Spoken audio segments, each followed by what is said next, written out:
संयुक्त करनी सेना के अध्यक्ष राज शेखावत जी हमारे साथ बात करने के लिए मौजूद हैं। 48 वर्षों की शैक्षणिक उत्कृष्टता के साथ कई से भी ज्यादा प्रमुख बीटेक प्रोग्राम्स और 600 से अधिक अंतर्राष्ट्रीय छात्रों के साथ विज्ञान डीम्ड टू बी यूनिवर्सिटी देश की बेहतरीन यूनिवर्सिटी में से एक है। और इसी करनी सेना के बैनर तले रक्त सम्मान सम्मेलन का आयोजन यहाँ पर हो रहा है।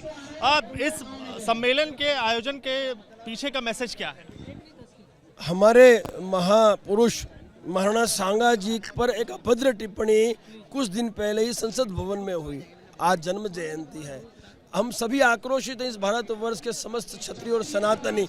आज हम लोगों ने यहाँ पे अपना शक्ति प्रदर्शन करने के माध्यम से हमारी कुछ अपेक्षाएं वो सरकार तक पहुँचाने के लिए हमने रक्त स्वाभिमान सम्मेलन का आयोजन आज के दिन किया है। आप समझिए, अभी तो कार्यक्रम की शुरुआत ही नहीं हुई है, इतनी बड़ी संख्या में यहाँ लोग पहुँचे हैं, जबकि प्रशासन के द्वारा मैंने खुद ने देखा है बाधाएं उत्पन्न की जा रही, जबकि स्वीकृति है हमारे पास। मैं आपके माध्यम से प्रशासन को कहना चाहता हूँ, अनुशासन में आयोजन कर रहा हूँ। अनुशासन में मेरे सारे के सारे सनातनी और क्षत्रिय हैं। आपसे निवेदन है कि आप अनुशासन को भंग करने ना होने दें, क्योंकि आप यदि रोकेंगे तो फिर हम इनको अनुशासन भंग करने से नहीं रोक पाएंगे। इसलिए इन्हें आने दो, स्वीकृति है, इन्हें आने दो और इस आयोजन को सफल होने दो। कहाँ से लोग जो हैं वो यहाँ पर पहुँच रहे हैं? पूरे भारतवर्ष से आक्रोशित सनातनी और क्षत्रिय यहाँ बड़ी संख्या में पहुँच रहे हैं और उस व्यक्ति विशेष से हमारी लड़ाई, जिस व्यक्ति विशेष ने अभद्र टिप्पणी की है, बाकी न किसी जाति, न किसी धर्म, न किसी सरकार से हमारी लड़ाई है, उस व्यक्ति विशेष से, उसको समर्थन करने वाले उन सभी व्यक्तियों से है, उन सभी पार्टियों से है जो उस व्यक्ति को समर्थन कर रही है जिस व्यक्ति ने अभद्र टिप्पणी की हमारे महापुरुष को लेकर। तो ये जो लड़ाई है, इस लड़ाई का जो अंजाम है वो बहुत ही निर्णायक होगा। क्या मांग है? और ये जो सम्मेलन है इसका समय भले ही 1 बजे से लेकर शाम के 5 बजे तक है, तो क्या मांग, मुख्य मांग क्या है? ऐसा है, ये जो सम्मेलन है, इस सम्मेलन के माध्यम से हम उस व्यक्ति को जवाब देना चाहते हैं और जो घटना हुई उस घटना का पुनरावर्तन भविष्य में रोकना चाहते हैं।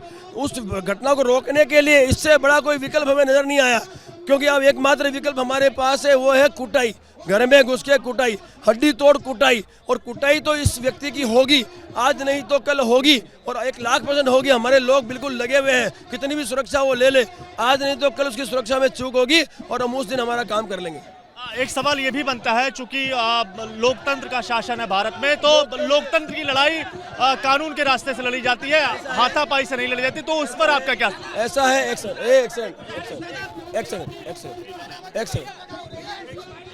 ऐसा है, संविधान का जिसे डर लगे ना उसे संविधान से डराया जाता है। इन्हें संविधान का डर नहीं है। संसद भवन से इस तरह की अभद्र टिप्पणी करते हैं तो इनको तो सिर्फ कुटाई के माध्यम से ही डराया जा सकता है, ताकि भविष्य में कोई भी व्यक्ति इसी अभद्र टिप्पणी करने से 1,00,000 बार सोचे। आखिरी सवाल रहेगा मेरा कि क्या वो अगर सांसद की ओर से माफी मांगी जाती है तो क्या? कोई विकल्प ही नहीं है, कोई माफी किसी को नहीं दी जाएगी। अब तो कुटाई मतलब। आपकी नजर में राणा सांगा की अहमियत या फिर महापुरुष के तौर पर आप कैसे उन्हें मानते हैं?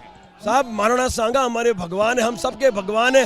हम सभी को उन्होंने गाली दी है, गद्दार कहा है हम सभी को, आपको, हमको, सभी को। तो भगवान को जो गद्दार कहता है उसको इस देश में रहने का कोई हक नहीं बनता है। उस पर राष्ट्रद्रोह हो और उसको जेल में डाला जाए, उसकी संपत्ति बुलडोजर चलाया जाए, उसकी सदस्यता रद्द की जाए और हमारे जो युवाओं पे गलत एफआईआर दूर की जाए और जो हमने तरी दी उसमें केस हो, और जो पुलिसकर्मियों ने 3rd डिग्री अपनाई है, हमारी डिग्री उसमें कस्टडी में, उनको तुरंत प्रभाव से सस्पेंड किया जाए और उन पर एफआईआर दर्ज की जाए। कि आप करनी सेना के राष्ट्रीय अध्यक्ष हैं, इस वजह से एक सवाल और बनता है कि क्या एक बात और भी ये सामने आ रही है कि चूंकि जो सांसद हैं वो दलित समुदाय से आ रहे हैं, ये लड़ाई सवर्ण वर्सेस दलित की हो रही है। धर्म, जाति, धर्म, जाति धर्म की लड़ाई नहीं है, हमने व्यक्ति विशेष की लड़ाई है, उससे लड़ाई लड़ रहे हैं हम लोग। शुक्रिया बात करने के लिए। तो भारी संख्या में जो लोग हैं वो लगातार यहाँ पर पहुँच रहे हैं और मांग यही है कि जिस तरह से जो बयान दिया और उसके विरोध में जो सांसद का बयान, रामजीलाल सुमन का जो सांसद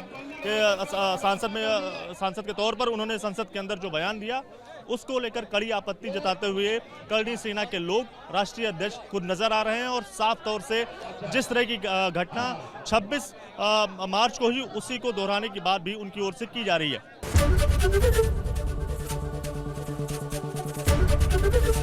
एबीपी गंगा, खबर आपकी, जुबान आपकी।